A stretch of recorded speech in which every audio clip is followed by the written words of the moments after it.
Good morning, good afternoon, good evening, welcome back. Thanks for watching Electricians instead of all the rubbish that's on TV.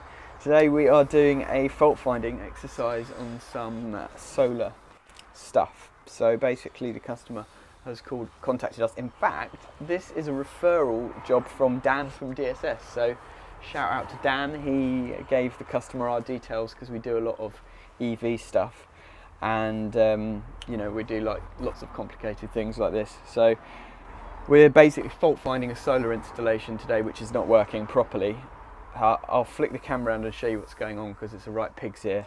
And they've got not a zappy, but they've got an eddy as well for their solar to be feeding into their immersion heater tank, which is also part of the reason why they called us, because it's not working and we're kind of my energy specialists.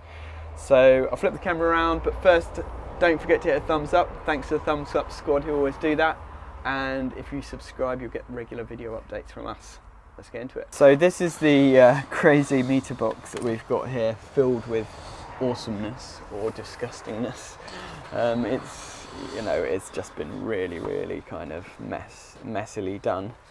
Apparently the installer was in a bit of a rush to get it in before the end of December 2018 when the grant ended or something, or the feed-in tariff ended. So this is the little consumer unit for the solar system, and the customer says that the MCB here, oh yeah, I literally just touched that and it doesn't really stay in. Yeah, that's a bit dodgy. So that has been just tripping quite a lot.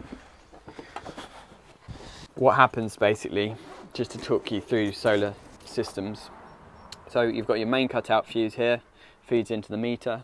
From the meter it comes out into this Henley block, which is just basically a 100 amp connector block for the live and neutral tails. One set of tails then goes out to the consumer unit. The other set of tails goes out to this consumer unit, which is for the solar only. And as I mentioned, you've got a 63 amp RCD, which is only a type AC RCD, which worries me slightly because solar can definitely have some DC feedback coming from it, so that should really be a type A RCD, I should think. And then this is a 32 amp for the actual power side of things, feeding back into the install. And then the 6 amp is just like sort of a control circuit breaker, presumably to do the control side of things. Then you've got an isolator, which is important regulation, so that you can isolate that and it will stop the solar power feeding back into the install if you are working on it. Because basically if you isolate the main consumer unit but you don't isolate that, you could end up still having power here or wherever, even if you pull the main fuse, because it's feeding back from the solar system. So it's important to always isolate those when you're working, doing a consumer unit change or something. So then presumably this is the cable, this is an NYYJ cable that comes out, I mean this is all really dodgy, comes out and goes into the isolator, and then out of the isolator it goes to the solar inverter, which we'll show you because that's a bit of a mess as well. Just going to take this cover off. So it comes all the way around here, all the way around the house, up and over the roof, along here, up and over. It's a long old run, along under the eaves here, and then down into this inverter, this isolator for the inverter. Just take the password off. So this is the inverter, and then basically you've got two sets of DC cabling, one that goes down into this pipe under the ground that goes over to another building over there, which has got its own panels on, and then this one which goes onto the roof here for these panels. So you've got two sets of solar panels, but this is completely dead at the moment, even though the isolators are on and the MCB is on. I think the MCB is knackered because it's been tripping so much, and why it's been tripping is what we're here to investigate today really. So we're going to run some tests. We're going to take the whole system apart and check everything, give it a bit of a service, try and tidy it up because it's a bit of a mess. This is the other building that you can see which has panels on. So obviously that's quite a long run as well, with just the DC cabling going under the ground from this building to that building. So it's all a bit of a weird setup really, but it's quite a big setup. You've got these panels on the roof here, and then those ones over there. So Corey is starting to take everything apart. How's it looking inside? I actually think there's a chance it's just a faulty MCB, to be honest. Because I've just clamped it and got the MCB up, and it's not really pulling any current, but it's not holding. But is there actually voltage coming out of it? There was, yeah.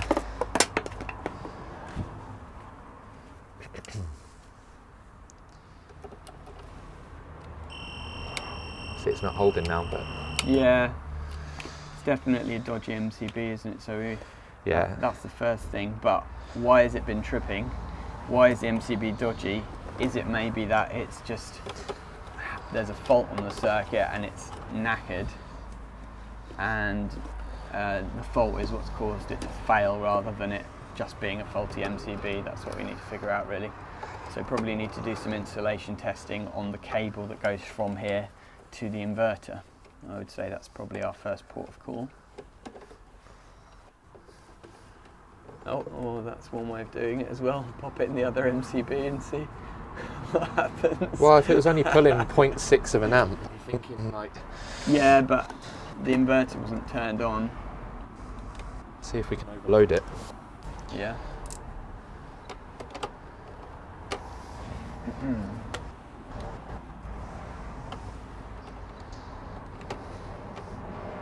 Yeah, that's the trouble with that clamp meter. It's a little bit tight to get it in sometimes.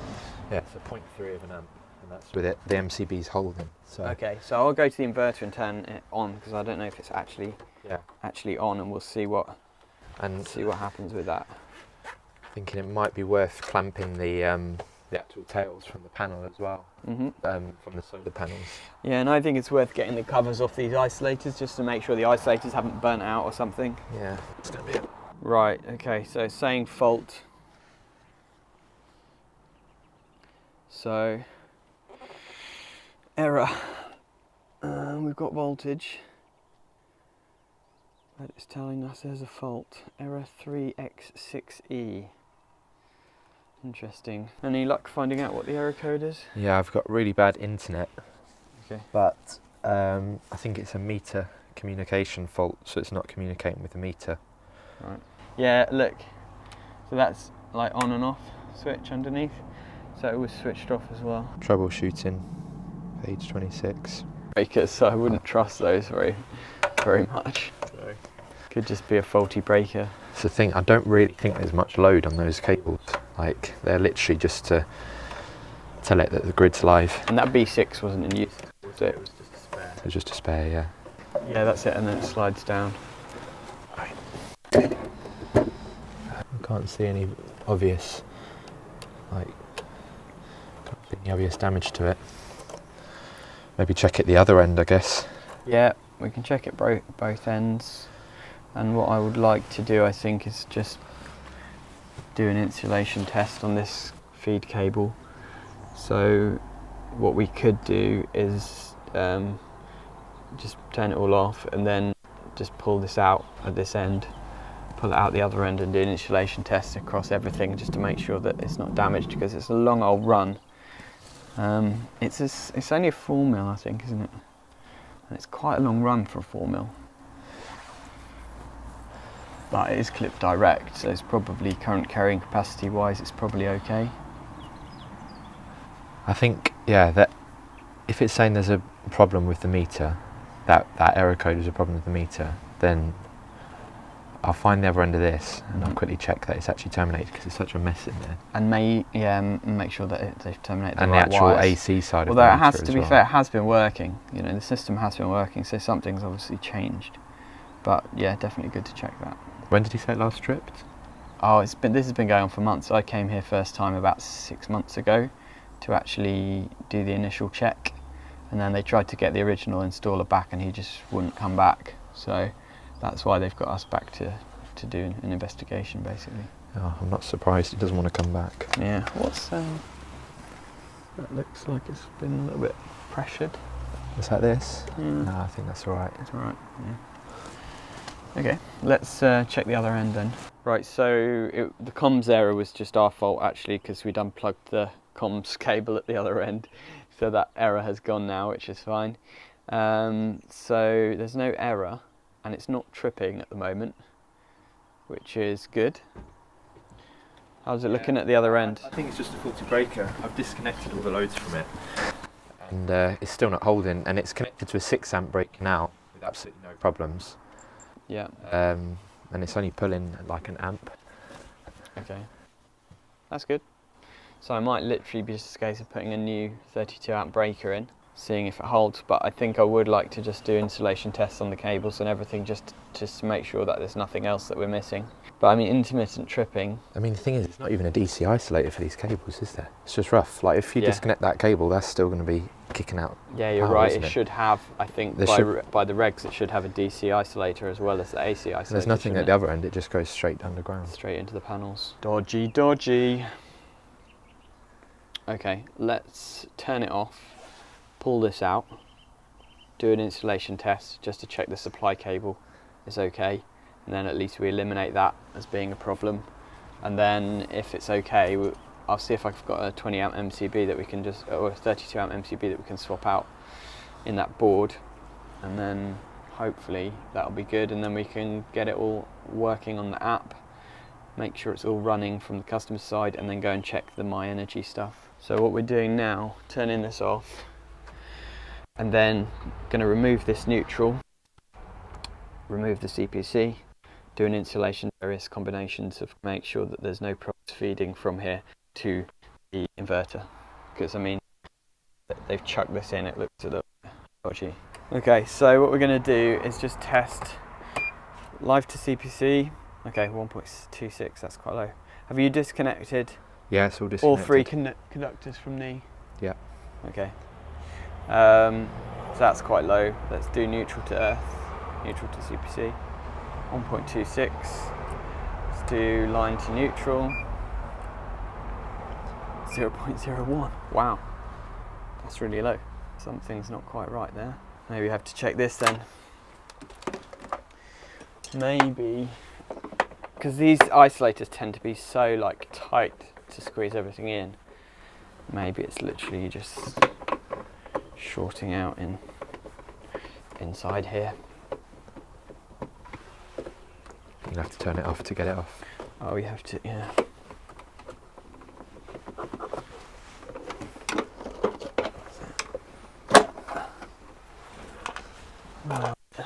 Oh, I mean the way they've put that in, can you see that? He's kind of like tapped it. It's a bit dodgy, isn't it? Yeah, I'll disconnect it. That's from there, maybe. Yeah. I mean, there's a few actually. To be fair though, what I've just realised is we are testing the meter as well. I've probably just put 500 volts through that meter. That's true. So hopefully that's not blown it. So that might be that, but you still wouldn't expect to have such a low reading for the CPC. Oh, and also look, this, that is the feed. That's for the meter, that's the CTs. Yeah, which is all coming off that 32 amp breaker, and this is on a 1.5 cable. So that's a bit dodgy as well. So basically what we've got is feed from here out into this isolator, and so this comes into the bottom, right? And this comes off the bottom as well. So this is not isolated. If we disconnect that. Yeah. So that's disconnected. I mean, probably worth re-terminating that in a proper cable anyways. Yeah. And then if we disconnect the meter as well, then we could just test straight out. That's probably what it is. Well, actually, are we checking the meter? Yeah, we are, aren't we? We're going through the meter. So if we just disconnect the outgoing cable that goes to the panels, that goes to the inverter. It's just soul destroying when you kind of like have to pick up the pieces from someone else who's done a rubbish install, because it's almost impossible to almost impossible to actually rectify everything and make it nice. The only way to really do it nicely is to rip it out and start again, you know.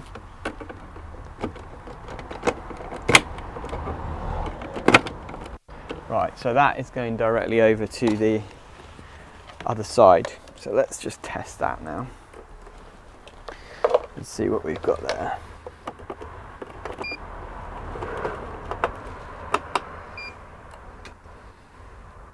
Okay, we've got greater than 500 megohms.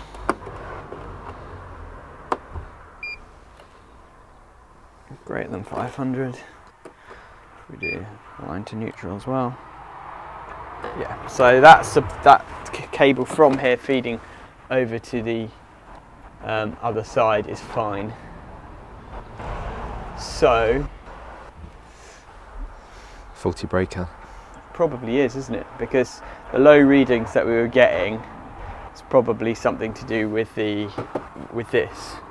If I do that same test now that we've disconnected that, yeah, see, that's fine. So I reckon the low reading down to earth was just on that piece of equipment there. Yeah. So if we put it back together, I'll see if I've got a 32 amp breaker that we can replace that with. I mean, I did try to pick up a new RCD and 2 new breakers from the wholesalers this morning, but they didn't have any. Do you have any Type A RCBOs even? I do have Hager Type A RCBOs in the van. And a Hager main switch? But I don't think I've got a Hager main switch, unfortunately. Otherwise that would be a nice solution.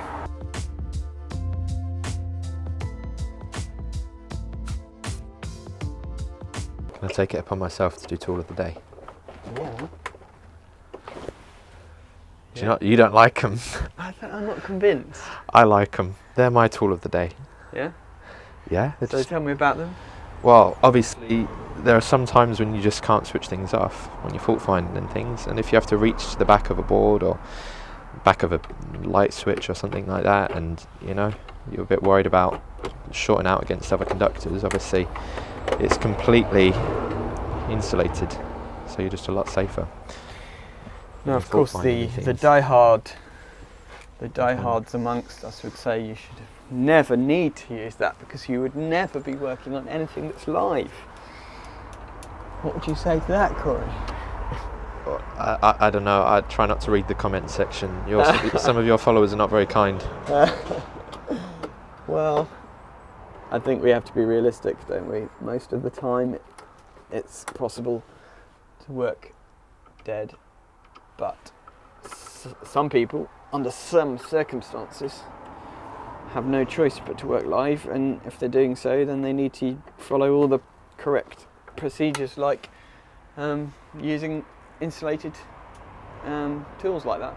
Thing is, like all the HSE documents, like, you know, electricity at work regulations and things, talk about not saying that you cannot work live, but that unless, you know, there's no other choice but to. Yeah.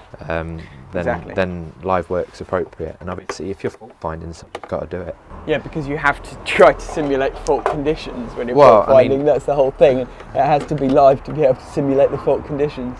ZS, you know, that's obviously a live test. ZE, it's a live test. Electricians are trained and competent to work live. Yeah. Now, what I'm wondering about this is, why have they put this device on, on the main breaker? Why did they not just put it off this 6 amp breaker in this board? Because it's wired off the 32 amp circuit, but it's wired in 1.5mm cable. It's not sending the signal over power or something, is it? Well, no, I don't think so, because it's got that RS485 cable going over there, sending the signal. That's that. And then it's got this CT here. So why can't, there's no difference if we connected it off the back of off here than if we connected it off there, surely. I don't see what difference that would make, really. We should do that. We should have a little tidy up. It would be better, wouldn't it? I mean, the trouble is, how do you tidy that up, you know? There's no room, you can't... Oh yeah. Yeah. Yeah. Yeah, there's just no room to like put this anywhere nice. This is why really stuff like that shouldn't be put in the meter box, because it's always too tight. So I think we should take this out, put it into the 6 amp MCB in here. Yeah, that would be nicer, wouldn't it? Just looks a bit disgusting. It's difficult because how do you terminate a cable into that without single insulated cores being visible? I mean, he's just taped it up, you know, the guy. It's like... I mean, maybe with like a heat shrink or something, but you're never going to get anything to reduce that much, are you? No, not really. I know. It's always going to look a bit rubbish. That should be in an enclosure. Then I suppose basically. this is the... Well, this isn't, but you would put that inside an enclosure. This is an enclosure that's accessible by means of a tool, isn't it? Yeah. So you could kind of use that as your excuse to say, actually, single insulated conductors within this box are okay because it's only accessible by means of a tool. But this is where we start just going down the rabbit hole, and you end up getting frustrated because it's like, how do you fix this? You can't really, without, like I say, ripping it all out and starting again. So I think all we can do is do our best to make it safe, which is put that on a 6 amp breaker instead of a 32. Let's have a general tidy up where we can. Yeah. I mean, like this is, there's massive great holes in there and stuff. I've seen this so many times with solar installers who just chuck stuff in. Again though, it's rough, but I mean technically, you know, like you say, okay, maybe you can get your finger in there, but it's inside a tooled enclosure. Exactly, yeah. It's just rough, it's just lazy. It is. Yeah, that is it, lazy, unfortunately. You know why I know why he's not done it into here. It's because there's no way of actually getting, this is a metal enclosure, and there's no way of actually getting a cable in to there now. I mean, you could take it in with the tails, it's not going to really be sealed properly, or you could take it in with that, but again, it's not going to be sealed properly. You need another compression gland. Well, I've tightened these up anyway. These were completely loose when I came, so... Really? Yeah. Probably could have got it down there when I first arrived. I don't think that was his concern. So, I mean, we could put it in this one with the tails, maybe, because there's no room to actually drill another hole and put another 20mm hole and put a compression gland in. That's the problem. So it's either we take it in there and then put it on the 6 amp breaker, or we just leave it as it is. I mean, technically, to be honest, such a small piece of cable like that on a 32 amp breaker, what are the chances that anything's going to go wrong with it? And it's sort of clip direct at 1.5. I wonder what the max current carrying capacity is. It's probably about 20 amps, isn't it? But it's not 32. The other option would be to replace that with a bit of 2.5. But then I don't know if you'd fit any 2.5 in the terminals there. Well, you're going to get more capacity out of a flex, I feel like. Yeah. Is there no room just to drill it just there? Just of those? It's not, no, you're not, there's just not enough room, because you've got the bar here, the earth bar and stuff. So it just wouldn't fit. The line and CPC are stuffed right in front of the earth terminal, so you can't actually unscrew the earth terminal without scratching them.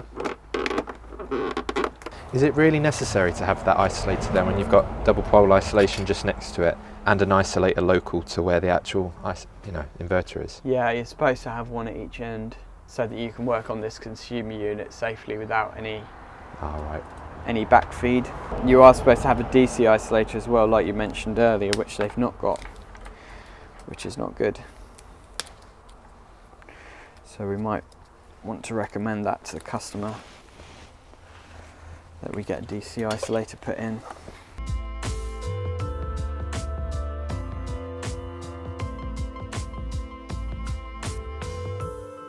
I'll cut those off and then I'll remember which wire goes in which terminal.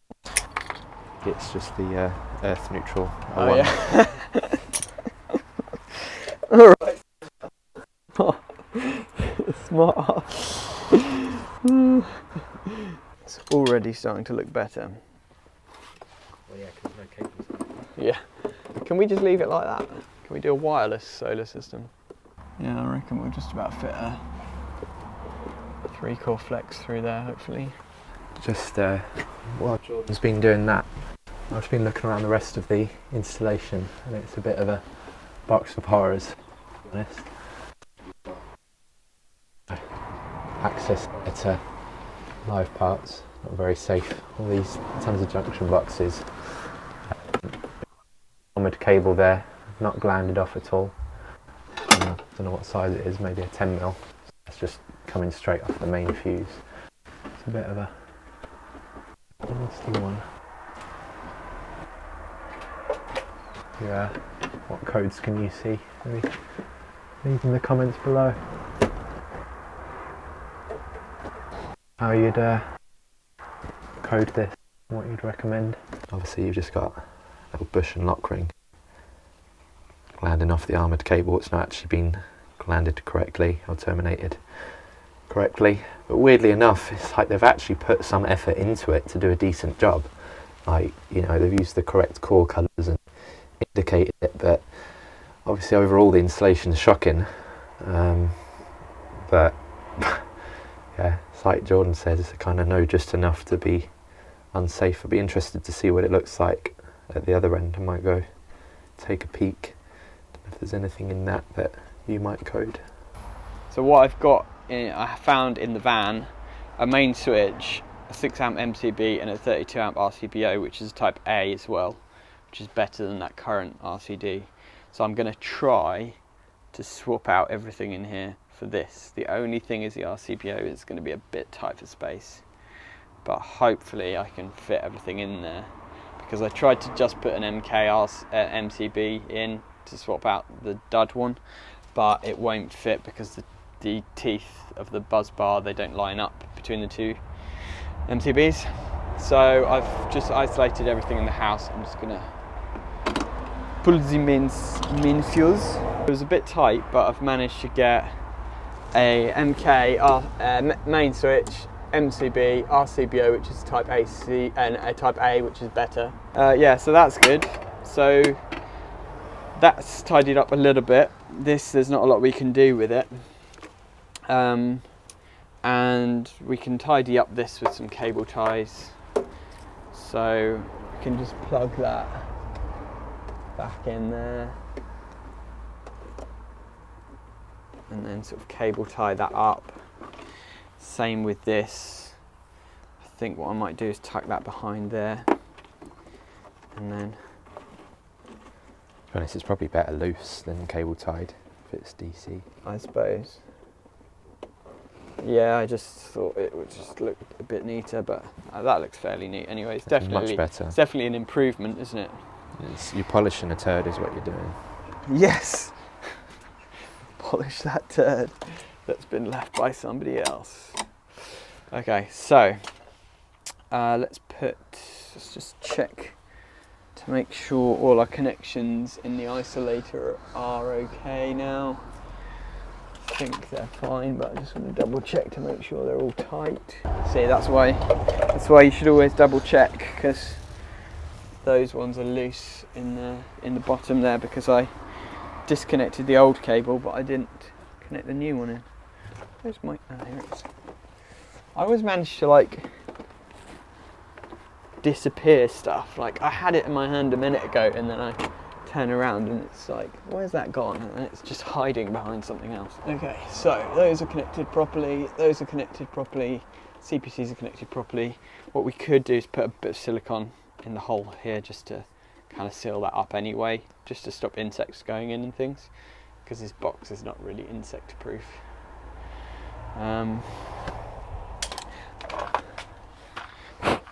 But first things first, maybe it's good to just do a little bit of testing on it, make sure everything works okay now. Main fuse back in. This is what I mean, I put stuff down and then I go blind, go instantly blind and can't see it. Right, so main switch on, MCB on, it should light that up, which it has. RCBO on, that's good, and that does test okay. We can test it at the other end, make sure that we've got our trip times okay for that, and hopefully that will all work properly now. We need, before we turn this on, we need to connect back in at the other end, don't we? Right, so the RCD tests out fine. So that's all good. I've put silicone in these holes just to seal that up. I've sealed this one up a little bit as well. I'll just tidy that up in a sec. But that's kind of ready to go. Corey's connected it up at the other end. So you can turn the house back on actually now, the main switch for the house, and we'll put this cover back on and then we will start testing. So interestingly, this is the MCB that we've taken out, and you can see there's a bit of a burn mark on it there. So that was the problem, and now if I try and turn it on, it doesn't really stay on. So yeah, it was definitely a faulty MCB. So everything seems to be staying on nicely now, which is good. So we'll get the customer to check on their app to make sure that the Solar Edge system is actually working properly now. We've got a comms light flashing, which is a good sign to say that everything's communicating properly. So now we're just sorting out the My Energy side of things. So Corey's taken off the Harvey, and basically we've realised the problem, which is very simple, is that there's only one CT at the moment, which is the grid CT. There should be two, there should be one on the solar as well. So we've got a spare CT which we're just putting on now to the solar tails, and then Corey's going to attach that to the Harvey. That will then allow us to read the amount of power coming in from the solar, the amount of power coming from the grid, and then if there's any excess energy being directed to the grid, instead of selling it out to the grid, the Harvey will, the eddy will kick in and it will use that excess solar energy to heat the hot water rather than selling out of the grid, because it's cheaper to use your own free electricity than it is to sell it to the grid and then later buy it back at a higher price. So that's what that's all about. I'll show you the eddy at the other side and then you know what that looks like. I noticed you got your gloves on again, Corey. What's that all about? I've just got really tender hands. I'm actually hoping that Elizabeth Arden will sponsor us, so I can get some, some more moisturiser. Some nice leather gloves, maybe. Yeah, maybe some nice leather gloves. No, actually, I used to hate working with gloves on, but all of the sites I was working on, like at Siemens and things, you'd get murdered if you didn't have gloves on. Like, it was just health and safety. And now I've got used to it, I find it hard to take them off. So it's just from working on bigger sites, really. I got some really nice gloves sent to me the other day by Traffy, and they were really, really comfortable. And they've got like these three fingers have got no tips on, so you can still they're really dexterous. You can, still. We wasn't allowed to do that even. If I cut the fingertips off, and I mean, even if we were doing BMS or panel building or whatever, if we had the tips on the gloves cut off, then we'd have to replace them. You just get used to it. How do you do panel building with gloves on though? You just get a feel for it. I mean, to begin with, I would just take them off when no one was looking, But then after a while, you do genuinely just get used to it, to the point where now, obviously, I can work without them. But that's it. Just, I don't know, it saves you cutting your hands to shreds. Like, my hands are actually, well, to be fair, probably look pretty sissy compared to a lot of your followers. Yeah. But I've got a lot of cuts and scratches. But, you ain't a real man unless you've got loads of slashes in your hands. Yeah, I need to get some tattoos, I think, so people take us more seriously. I think they're getting love, hate, or just Greta Thunberg, because I'm hoping she'll sponsor the next video. What is it with you and Greta Thunberg? I don't know, she's just pretty cool, isn't she? She knows what she's about. Greta Thunberg, vegan sausage rolls.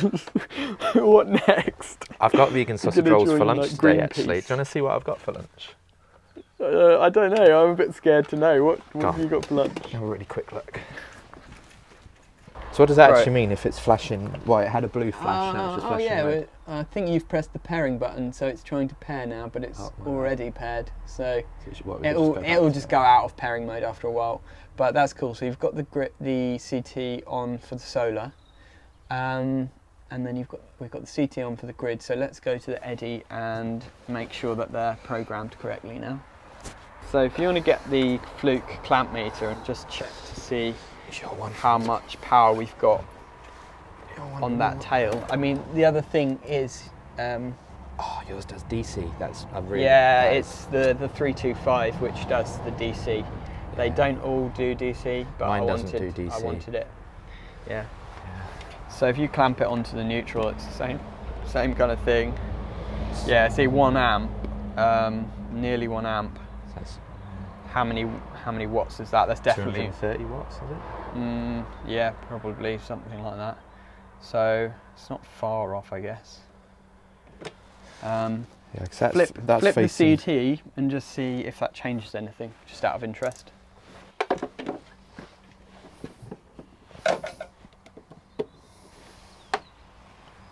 Or just swap it onto the neutral tail. Well, yeah. Because you can do them on the neutral tail, but you've just got to swap it the other way round, if you see what I mean. Yeah. Right. Is that clicked in properly? Yep. Yeah. Clicked. Okay, let's check. Okay, yeah, so see what it's doing now. It's Yeah, saying we're sending electricity to the sun.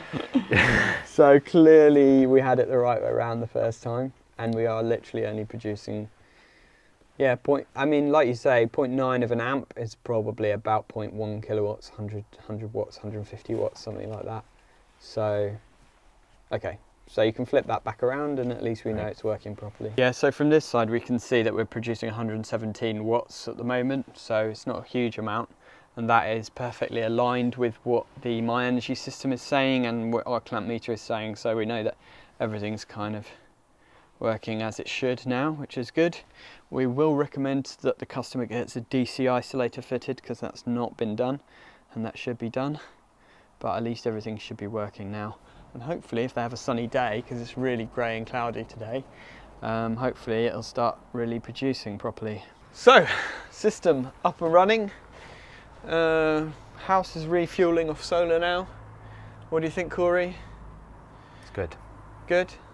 Good as a vegan sausage roll? No, but it's good. Are you ready for your lunch now? Yes. So, as always, if you've enjoyed our videos, don't forget to hit a thumbs up, hit the subscribe button and hit the notification bell, and we'll see you on the next one. Thanks for watching, and Bye. What was you asking? you're supposed to say, have a great day. Oh, have a great day. That didn't sound very enthusiastic. Bye.